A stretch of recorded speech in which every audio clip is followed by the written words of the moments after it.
All right, that means go. Hi, everyone. I'm Adam Nordine. I'm a managing director at Goldman Sachs. Thanks, everybody, for coming here today. If anybody needs, there's plenty of room up front. Today, we're going to talk about consolidation in K-12. We've got Jason Bryan, Jamie Candy, Joy Chen, and Christine Willig. I'm used to kind of usually being in a room where I feel like I've done the most deals. Sitting on this panel, I know that's not true. So you have four perspectives from people who are well accomplished in M&A, consolidation, integration, and thinking about how to holistically productize bringing different companies together.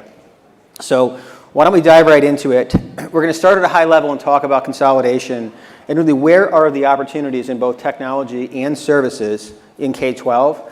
What do you think are the largest opportunities today? Where do you see the biggest opportunities in the future? And when you think about has there been change over time in how you've appreciated where those opportunities are or how you've executed against those? Christine, why don't I just start right here with you? Great, and it was a multi-part question. Oh, God. Okay. We can remember that. So I have been kind of thinking about this a little bit, and so I'm going to start with a bit of a metaphor. Recently I've had a really close friend who's been diagnosed with stage 4 cancer, breast cancer. And over the last year, she's been going through radiation, chemo, surgery, all those things. So she's got a whole bunch of doctors, oncologists and surgeons and repair people. And then she's got a whole bunch of supporting people.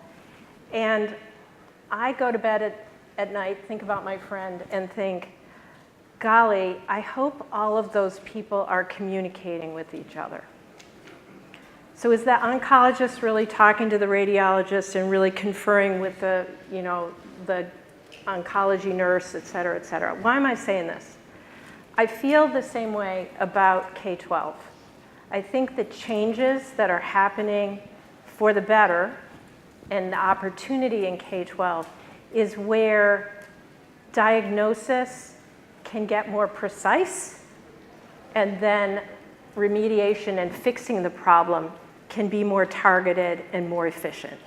So I'm assuming that medical team is supporting my friend in an efficient way, and I think consolidation for us as an industry is about helping in the support of that diagnosis and remediation in a more integrated and cohesive way. And is it different today than how you might have thought about the sector 5 years ago and 10 years ago? Because it seems like the consolidation is accelerating. And so in years past, a decade ago, we would have looked and said it's the biggest opportunity, but it takes the greatest patience to wait for. And when you look at today, the velocity of M&A activity and the velocity of technology companies achieving scale in K-12 is quite different. So what might be changing about the constituents or the decision makers or different influences that exist that are the fabric of these holistic solutions? Jamie, you want to take that one? Yeah, I would. So I think that's a really good metaphor. And the way that we think about it is we've talked for decades about the third grade literacy gate, and why can't we get kids at a larger scale to be able to read effectively by third grade? And we keep talking about all the academic issues that we have, the learning challenges, and what we haven't been talking about, and now there's a lot of organizations working on this, is how do we really support the whole child? And that's a combination of how do you diagnose. But for us, specifically at Edmentum, it is how do we think about instruction and learning differently? And if a kid hasn't eaten the night before, if a child shows up and his or her parents are going through a messy divorce, how do we expect that child to sit down and learn fractions or phonemic awareness? It's not going to happen. So we think about all of the amazing work that's going on around social emotional well-being, around assessments that really identify neuroscience around like how do you learn, how do you feel safe, how do teachers support you as an entire student. And that is going to better inform and affect academic learning over time. And when you think about those kinds of solutions, do you feel like there's an audience that is more receptive today or has an innate desire to embrace those solutions? Yes. Or are you still pushing the technology curve against the behavioral resistance curve? There's a little bit of push. You'll always have that in education. I think the research supports what we're talking about now. And so for our educators and administrators that we serve, when you've got enough research to support that academic learning is growth will improve if we're able to invest and focus during the instructional day, right? So not something that is a supplement or incremental to what teachers already have to do throughout the day, but woven into core instruction. If a teacher, intuitively teachers know that a student is struggling from a social emotional perspective, they just don't know how to fix it. So as the research has emerged and a lot of great organizations have been doing this work, like the Castle Framework and others, we're now at a place where there's a level of acceptance and now adoption. And there's funding sources directly associated with it. And is that a function of, the problems are the same, but are the constituents different? The students are the same, obviously, and so we've been, trying to tackle these problems for years. But is there a difference in the nature of the decision makers themselves? The teachers are, it would seem to me that people would naturally be more technology centric as you're bringing younger people in, into the teaching positions, they're moving into administrative positions. How much is that changing? If what we've historically tried to tackle is, introducing technology into an environment that wants progress without change, are we finally shifting to change for progress? So, again, I think it depends. You've got vast discrepancies between states and parts of education. But what I would say is we certainly have a generation of teachers who are far more comfortable using technology. This is not a hard thing for them. What hasn't changed, though, and this is where the push is that I think still exists, is when you look at pre-service programs and how we train teachers to teach, we are still focused on a very traditional model. So teachers come out of their pre-service programs, they're very comfortable with technology, but what we haven't evolved, and this is the push part, is how do you change your instructional strategies? And and if you look at those education organizations that are growing and very successful, we've all come to a place where we understand that wrapping around professional learning, instructional services, and support for those teachers, in terms of really getting them to understand, how do you implement this with fidelity in your classroom, that has been, and we're still going through a really big evolution there. Joy, maybe you can comment on just how you think about it from an international perspective and a global perspective. Sure. Just given the dynamic degree of activity and growth that you've seen foretell, not only in your home country market, but as you start to move throughout the world. Actually, I myself moved to the United States 3.5 years ago. Used to be an entrepreneur in China and kind of worked on the ground for quite some years, and then got the company sold to Total. So kind of know both markets. Actually here, more things for me to learn as well, but I get familiar with the China market in a much better way. When we are doing the international merger acquisition or investment, mostly we look into the universal kind of education needs. For example, two big things we're looking into. One is the STEM thing. Both governments from US and from China, we have promoted STEAM and STEM in both countries. Actually in China, year 2017, the government has already put this policy there. STEM education has already been part of the compulsory public school curriculum, and which is a big thing. So that's kind of lead us to acquire CodeMonkey. I'm not so sure how many of you guys know about this merger acquisition we have done last year, December timeframe. CodeMonkey is a company come from Israel. They do very well with the STEAM curriculum on their online platform. And also last year, another acquisition which was shared with you guys, another big area we're interested in is the language learning, especially for English. Because of the globalization and also because China has the largest number of international students. I think last year was about 500,000. So in order to meet their needs to learn language, especially to learn English, we're looking for great products and services from English-speaking countries, especially in the United States. Last year, we did another acquisition, which is called Ready For. It's not specifically language learning or whatever, but it's kind of test prep for students. And those kind of tests are in SAT, SSAT, those type of things. So through these two merger acquisitions we've done very recently, kind of show you guys where are our interests and where we see big growth will be coming. And also another thing is back in China, there's another, I kind of see this probably here as well. Another possibility, opportunity for consolidation to happen will be in the secondary kind of cities. We have big market leaders taking large share of the market in top tier city like Beijing and Shanghai. Probably this is kind of similar here. But in the secondary cities, we have kind of smaller business owners running their tutoring and education companies. We clearly see there will be more consolidation over there. I think here probably the same thing. If someone can provide a robust kind of platform or system, and having some of the smaller sized tutoring company organization getting together by supporting them with a strong operation, human resource, and capital, I do see that kind of consolidation will be happening as well. I mean, it's an interesting concept you're introducing, because I think a lot of times people think about consolidation on a product development roadmap. And what you're describing is thinking about the environment as more of an ecosystem with multiple constituents who have distinct but related objectives. So when you think about the opportunities to utilize consolidation, and Jason, you may comment on this because the number of different investments that I'm familiar with that you've done, how do you think about, on a product development path, build versus buy, and how do you think about it in terms of addressing different constituents so that you have the opportunity to become more of a holistic platform that is the strategic partner to the reference market as opposed to a vendor within the market? Yeah, so it's a multifaceted question. I'd say I'd sort of look at that from a few different angles. One, which is what the three of you have touched on, is the behavioral element. This market used to move at a glacial pace, because not only did you need to motivate people to change, but they needed to convince someone else to motivate someone else to change. It's okay to laugh at ourselves. And then they had to deploy a server in every school, in every closet, and then they had to sell maintenance, and they had to get that implemented. And then it would break, and then they go fix it, and then people would forget how to use it, and then everyone would just throw up their hands, and people would forget why they wanted to do this in the first place. And that was generally this market for a while. I think there has been incremental changes in behavior. Jamie, that's what you mentioned.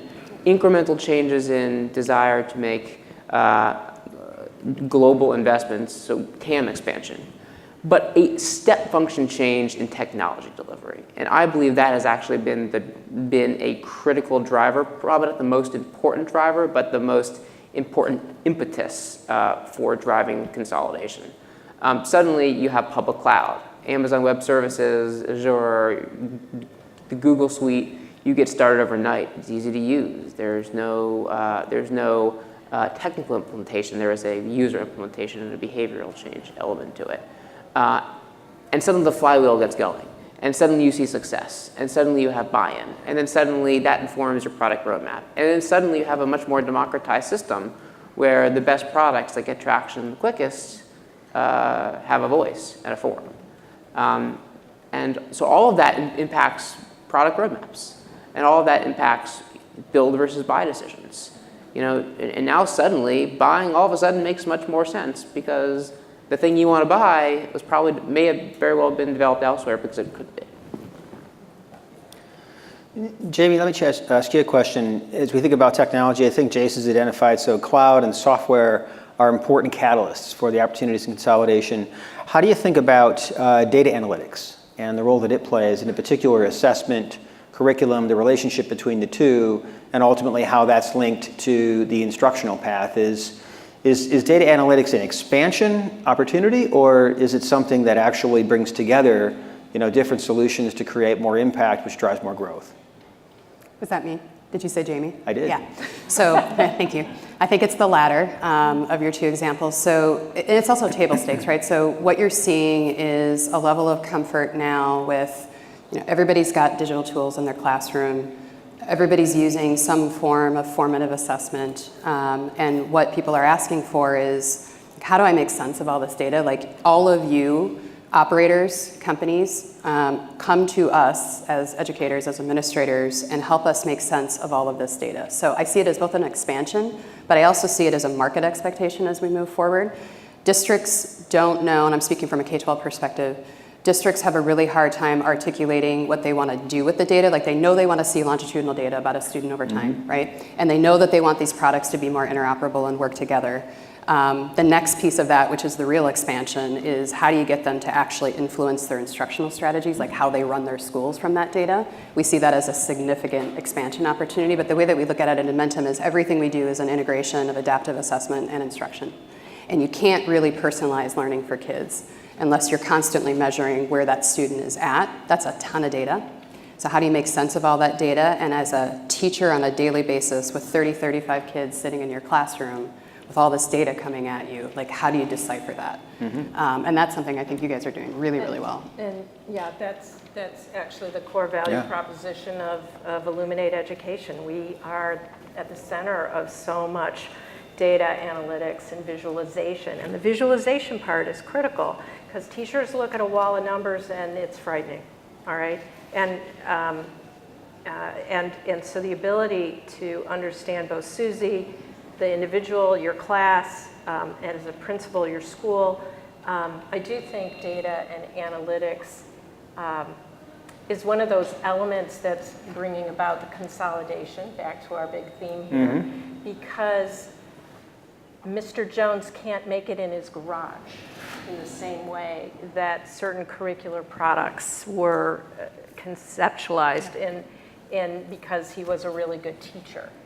The kind of back end of all this data is quite an extraordinary feat, and it starts to pull together lots of pieces and parts. And then you layer on the constituencies that the products have to serve, sort of back to your first question. Yes. I think schools and districts are getting smarter and smarter about how they're evaluating products because it's a very much an ecosystem in that the buyer is not the end user.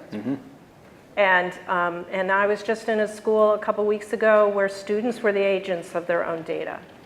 And it was very powerful to see because they suddenly understood the standard they understood and the one they did not, and where they had to address their work.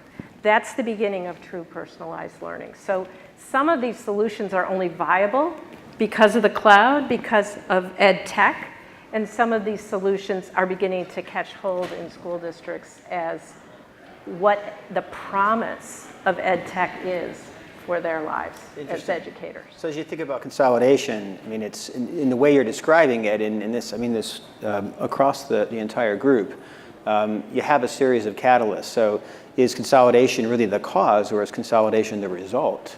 Because it is now enabled by these different dynamics. You have software, you have cloud, you have data analytics. You essentially have more powerful solutions. Powerful solutions create more growth opportunities, which can be marketed to a set of constituents who are more receptive, in addition to being passionate, to improve. So let me change topics a second because I think it's related, but one of the things we haven't talked about is distribution. And I think it's the relationship between a powerful solution and a problem, and the innate value proposition it represents is intuitive. But distribution is where historically many companies that are highly innovative have hit a wall. And so they bootstrap, they start, they grow, they hit the wall of distribution. How do you think about that, and how have you managed it? And has consolidation helped in terms of creating a common channel for the distribution of more comprehensive solutions? Or are there still distributed decision makers across the organizations that introduce complexity to distribution itself? Anybody who feels interested in that question? I may have a different perspective because I'm coming from a market.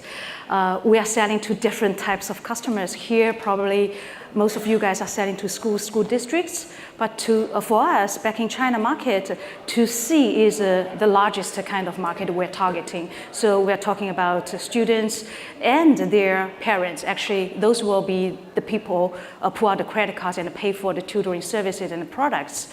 So I may have different perspective. For us, we kind of partnership with different social medias and also some big marketing kind of like an agency type of role companies, and also like through our own like referral kind of base. I know here maybe you guys can share with me, because I'm learning as well, to know how can we develop our distribution channel, because I think eventually sooner or later we probably will introduce some of our products, the good ones from China here. So I think it's really, really hard. Oh, good to know. I think distribution is the scarcest resource in this market, almost like uniquely and weirdly scarce. I think in most markets with either an institutional or a consumer sale, you look at LTV to CAC or customer acquisition or some sales and marketing efficiency metric. In this market, it really is fairly bifurcated. Either you're wildly efficient because you've reached a certain level of scale, or you're almost unsustainably inefficient. And there is a little bit in between, but less than you might guess. So it does look more like a barbell. So our approach at Francisco Partners with respect to the K-12 segment, and it's a different approach than the higher education segment or the corporate training segment or really any other part of technology, is to start with buying distribution. Buy distribution, buy a company with good products, great distribution, and then everything else is figure-outable to some degree. But distribution is really, really hard to create from scratch without the benefit of a substantial amount of time and a substantial amount of investment capital. The selling cycle is really long, Yeah. and it still is. And the selling cycle is long, I think, in part because school districts have felt a little burned by ed tech products that they bought that had big promise and low delivery on that promise. And so now they involve even more of their constituencies in that. And the reason why distribution continues to be difficult in K-12 is that it depends very much on relationship. That's right. And without, I feel like I'm doing this weird thing with the mic. I apologize to everybody. But this idea of it being a completely rational choice, if any of you have ever dealt with school boards, good luck. There is so much relationship building, nuance, politics in the work we do in order to help children and teachers succeed. And it's our job to get over those politics, but it's really hard, as Jason said. And just to add to that, Glacial. And glacial. And this is a true fact, and you and some of the amazing operators in the room can back me up on this. There's like 1,000 great sales professionals in all the land in ed tech, and we have all cycled through them.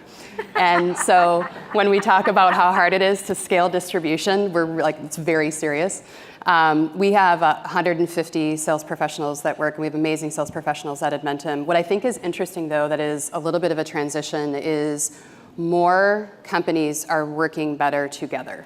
So where you have, so in terms of how to think about differentiating your channel, we're all fighting it out with our direct channels, right? And as we think about like how do we call it co-opetition or thoughtful partnerships, where Edmentum is really, really strong on the digital curriculum side, and we've got great partners like Renaissance and NWA on the assessment side, and we see that as a great benefit to the student. And so I think, for those operators in the room, I think we're starting to see a better trend in this area, and I think we should do more of that, where we can bring our strengths to the table so that we can really benefit kids and teachers. But going back to the initial comment, it is very hard to scale, and for those of you that are looking to or trying to figure out channel structure in the US, if you're selling at the district level, you have to have direct, and they have to be really good. And as you think about this interrelationship between, for distribution as a whole, channel, scale, relationship, and I think about it in the context of a solution set which is expanding and integrating. How do the salespeople handle that? As a salesperson, are they able to interface with multiple different sales points?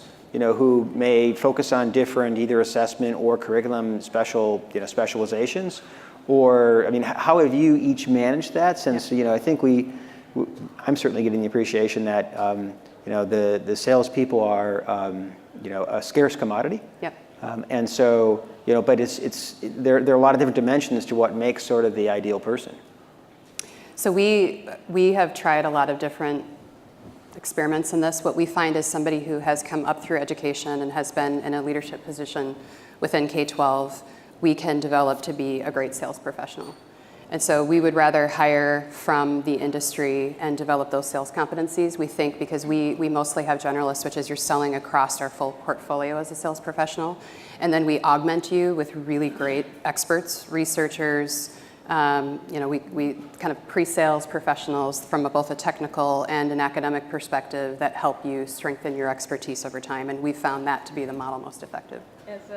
As an operator who's brought together 5 companies in the new Illuminate education, you can imagine the transition for my sales team where most of those 5 businesses were specialists in a single point of sale product, and now they're carrying a portfolio. So just like Jamie described, and the structure we put in place at McGraw-Hill with my friend Sean Ryan here in the front row, we built, the account executives own the relationship, because that relationship is critical. They own the relationship in the district, but they bring in, we have overlays to bring in the expertise, the research, the specialist, the Uber expert to help heighten the understanding of the product. Because without that, you can't consolidate. You can't get big. Because you can't, especially with the kinds of products these are, there is a complexity in the educational technology. It's not a transactional piece of software. Jason? I think what you're hearing, from both these examples is like most things in life, a little bit of self-awareness goes a long way. Like you have to know what it is that the product you're selling. I know, we're investors in Renaissance, which has a couple of products which have very sort of different buying cycles. We're investors in Discover Education in this market, which has a couple different products with very different buying cycles. There's everything from core curriculum to hyper supplemental in science to fairly coarse supplemental in reading to interim assessment, which is pretty darn technical. And knowing where you are in that curve and who the buyer is and how long it takes and what the capabilities of your salespeople are really is tricky.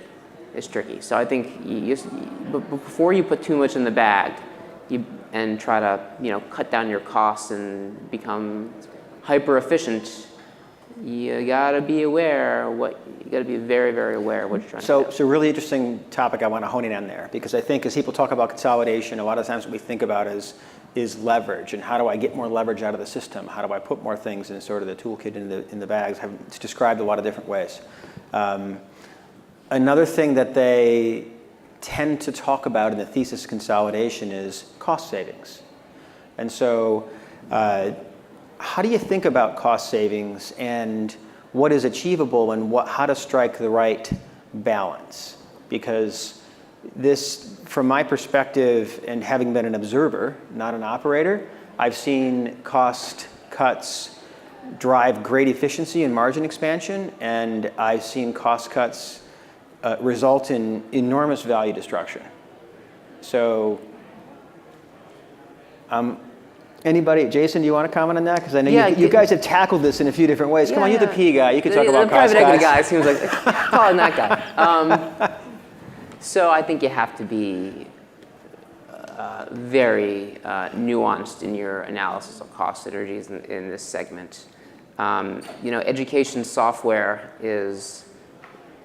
it has some distinctive characteristics from actual software, in that, one, you need to send a purchase order every year.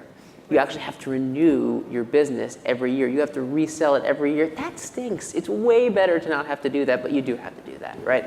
And so the notion that you think you'll be able to employ some form of auto-renewal concept and be able to get away with that and have maintain software-like renewal rates is a pipe dream. Now, the benefit to that is that generally the sales efficiency metrics are good enough, and actually very good, that you can still dedicate the right amount of resource to that and still have a perfectly reasonably profitable business, but it's not a free lunch. So to think that you can buy a company, just simply eliminate the sales force, drop their products in the bag, and be on their way, is perhaps overly ambitious for a segment like this. When you guys look at investments, do you underwrite cost savings? Sometimes yes, sometimes no. I mean, the answer is always, it depends. It's slippery.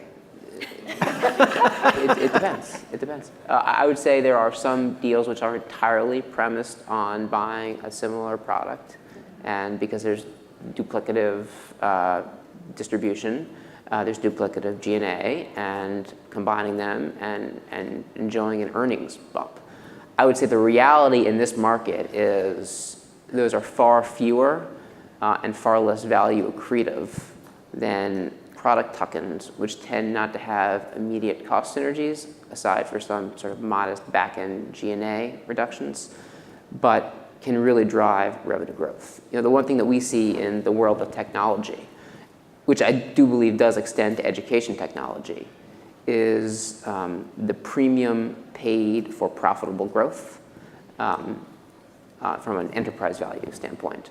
And so, I think what we're trying to do when we look at cost reductions is what can we underwrite to maximize our growth subject to a reasonable level of profitability? Because the data pretty strongly suggests, one, it's the healthiest thing for the company, and two, that's probably going to work out best for us over the course of 5, 6, 7 years.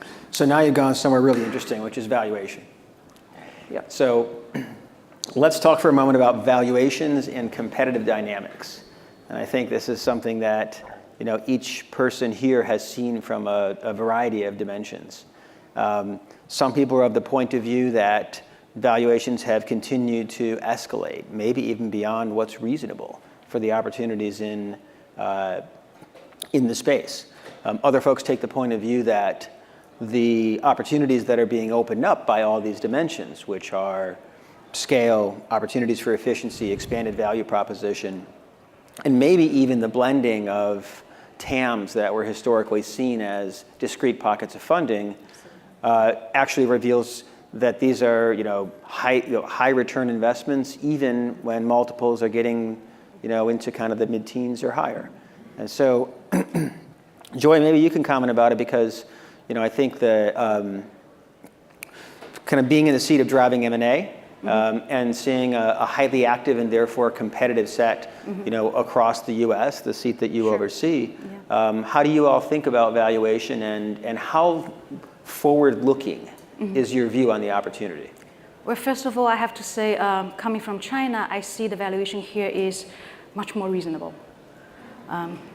Being honest, yeah. And I was checking some data like last month, starting from year 2016, down the road, 3 years, starting from year 2016 and up until end of year 2018. Actually, I think the valuation hasn't changed that much. So if we look at the multiples, like the EBITDA multiples, keeps being 8 to 12 times. And if we look at the revenue multiples, it's pretty much around 2-ish. So it hasn't seen a big jump or big drop there. And for us, definitely price is very sensitive, but we are the strategic investors and buyers. So most of the time we're looking to the true value coming from the product itself. Usually a little bit different from the PE institutions. We try to see what we don't have and what we do want to have. And then we go to the market and do the deal sourcing. For example, for the STEAM STEM, for the language, for the content, for the cutting edge technologies. We've done, actually last year probably for TAO, we have done more acquisitions in US or outside of China than in China, which means really great things we can leverage internally, which will definitely help we to meet more of our customers' demand and their needs. And also, price-wise, it's more acceptable from our side. I see. Awesome. One last question. I think we're going to wrap up here in about 30 seconds. One of the things that are driving valuation that people point to is increasing amounts of leverage and the availability of leverage in particular around technology-based or software businesses in K-12. They may have, in particular, if they're recurring revenue streams, or I think the way you described it, Jason, was predictably reoccurring, but not necessarily recurring. Do leverage and K-12 software mix? Is it a good thing? Does it just require balance, or what do you think long-term is the right approach for businesses that have the high growth potential that you have? I think of course, it's just like Jason's answer, it depends. But I certainly see an environment where the interest is in growth more than profitability. Maybe I'm wrong. And I do think high retention rates are absolutely a huge factor in that. And school districts in the US sell to each other. So those high retention rates lead to those great testimonials that lead to the next sale.